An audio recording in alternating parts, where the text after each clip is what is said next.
Hai, saya adalah Amanda, guru di 140. Apakah kamu masih ingat apa yang kita pelajari di video sebelumnya? Kita telah bersama-sama mempelajari tentang syarat dan informasi perekrutan yang perlu dipahami sebelum pergi bekerja ke luar negeri. Juga mengenai prinsip pemberi kerja membayar yang sangat penting, agar kamu dapat bekerja dengan lebih aman dan terjamin. Nah, setelah kita sudah benar-benar mulai bekerja, apa yang harus kita perhatikan? Pernahkah kamu mengalami situasi seperti ini? Diminta untuk lembur tetapi tidak boleh menolak. Ingin pindah kerja tetapi diberitahu tidak boleh. Paspor diambil oleh majikan atau pemberi kerja, atau berada di tempat tinggal dan lingkungan kerja yang kondisinya buruk, sehingga mengakibatkan kamu sering sakit dan merasa tidak nyaman. Hal-hal yang tampak seperti bagian dari pekerjaan ini sebenarnya bisa termasuk ke dalam kerja paksa. Ketika seseorang bekerja, bukan karena kehendaknya sendiri, melainkan karena diancam, dibatasi, atau dipaksa, itu sudah termasuk dalam kerja paksa. Jadi, hari ini kita akan bersama-sama mengenali sinyal-sinyal kecil dalam pekerjaan sehari-hari untuk membantu kita untuk menjaga lingkungan kerja yang lebih sehat dan aman. Melalui video ini, kamu akan mempelajari dua hal penting. 1. Apakah itu kerja paksa?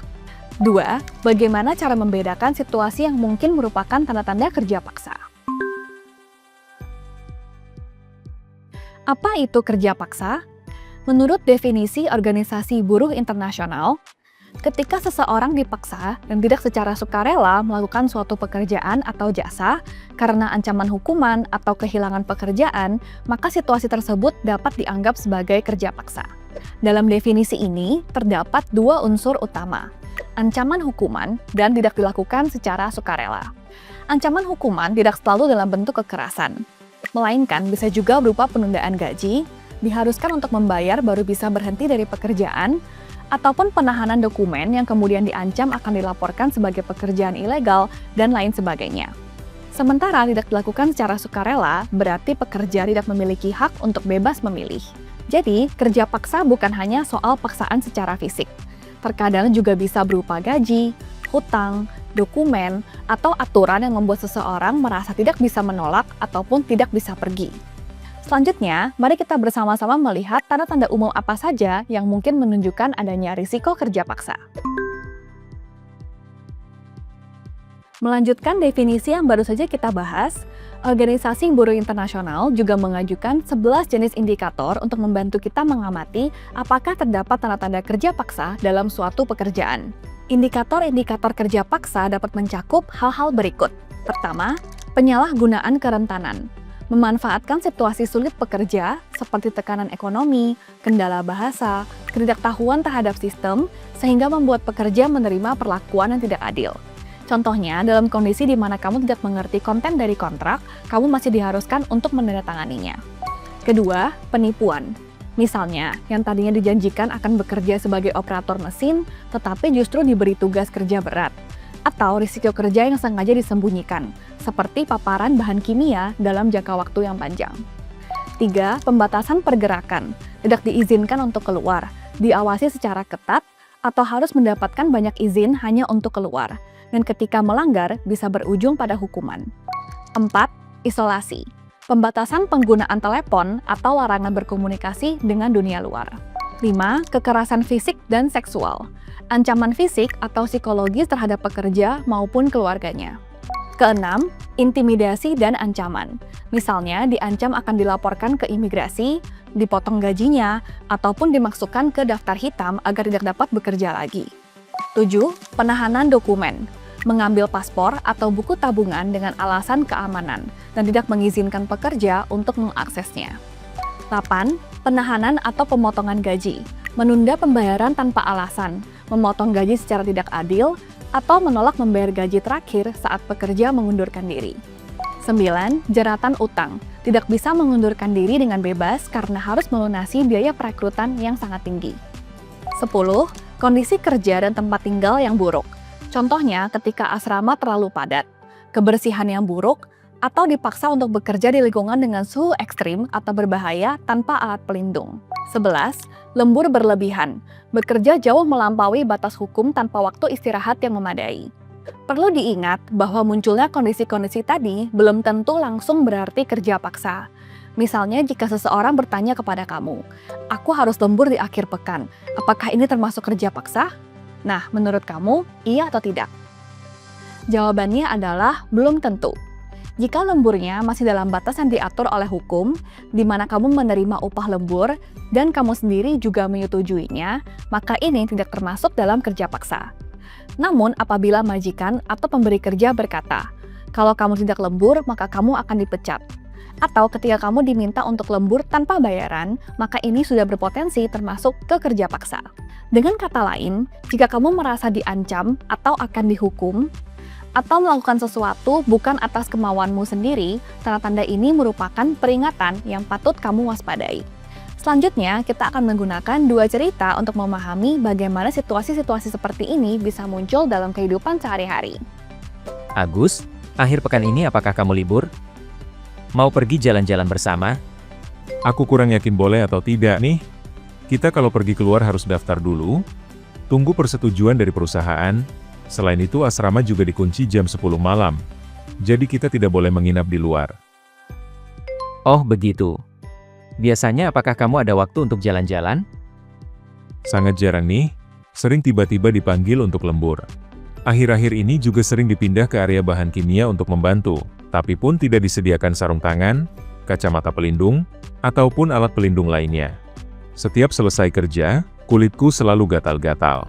Wah, berat banget. Kalau terus-terusan seperti ini, badan kamu bisa tidak kuat. Iya nih, tapi aku juga tidak berani bilang ke atasan, takut dibilang tidak kooperatif. Sudah ya, perusahaan sudah mau mengumpulkan HP kita. Katanya, agar tidak mengganggu waktu istirahat, kita mengobrol lagi nanti ya. Sebenarnya, situasi yang dialami oleh Agus, seperti harus mendaftar terlebih dahulu dan mendapatkan izin dari perusahaan baru boleh meninggalkan asrama, lingkungan kerja berbahaya tetapi perlengkapan keselamatan tidak memadai, atau dibatasi dalam penggunaan ponsel dan perangkat elektronik lainnya. Ini semua bisa menjadi merupakan tanda-tanda adanya kerja paksa. Terkadang, aturan-aturan seperti ini dibuat dengan alasan keamanan atau pengaturan. Tetapi, apabila tindakan-tindakan tersebut telah membuat pekerja kehilangan kebebasan untuk bergerak, kebebasan berkomunikasi, atau kebebasan lainnya, atau tidak menyediakan lingkungan kerja yang aman, maka dalam jangka panjang ini akan berdampak pada kesehatan fisik dan mental. Lingkungan kerja yang sehat dan aman seharusnya seperti ini. Setelah jam kerja, pekerja bebas beraktivitas dan keluar tanpa perlu meminta persetujuan dari perusahaan. Di luar jam kerja, pekerja dapat bebas berkomunikasi dengan keluarga dan teman. Jika lingkungan pekerjaan melibatkan paparan resiko, pabrik wajib untuk menyediakan perlengkapan keselamatan yang diperlukan.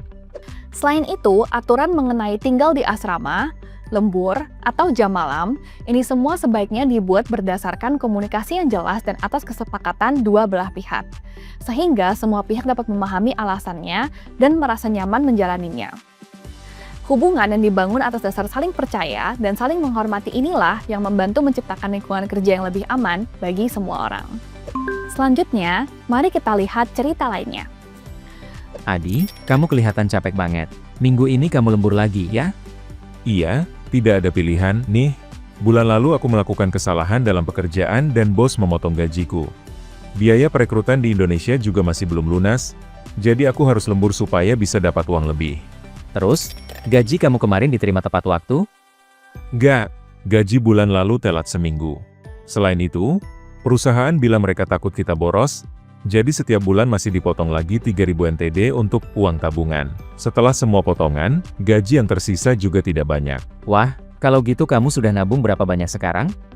Aku juga nggak tahu. Buku tabunganku dipegang perusahaan. Mereka bilang itu lebih aman kalau disimpan oleh mereka. Apabila kamu adalah Adi dan telah menghadapi situasi-situasi ini, bagaimana cara kamu membicarakannya dengan perusahaan?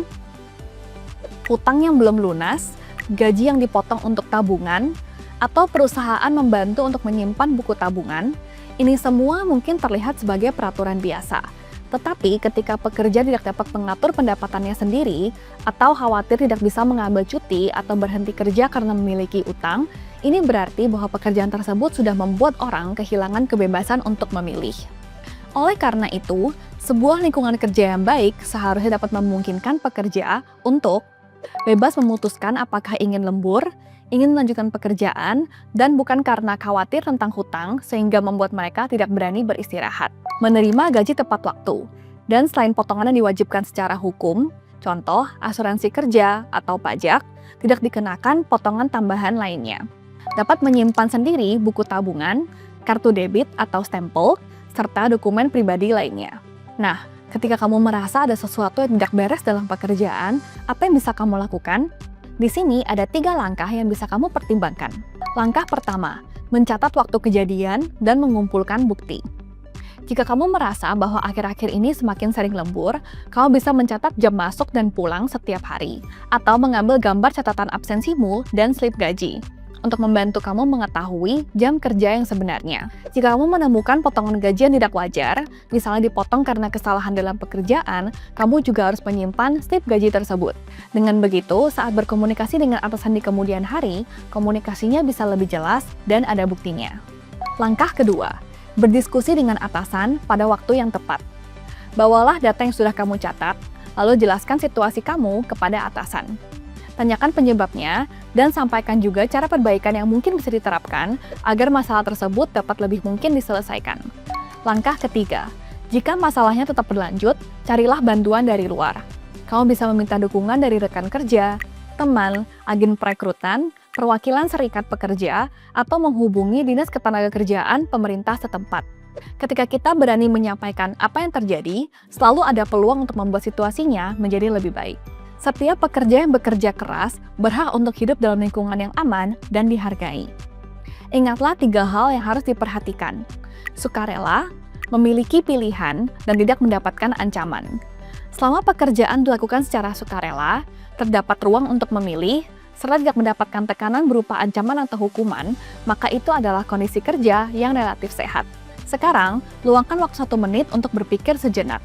Apakah di lingkungan kerjaku ada hal-hal yang masih bisa diperbaiki agar lebih baik?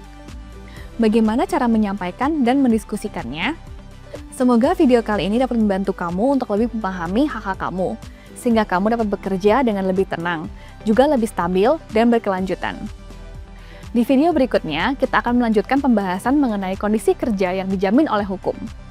Sampai jumpa di video selanjutnya ya!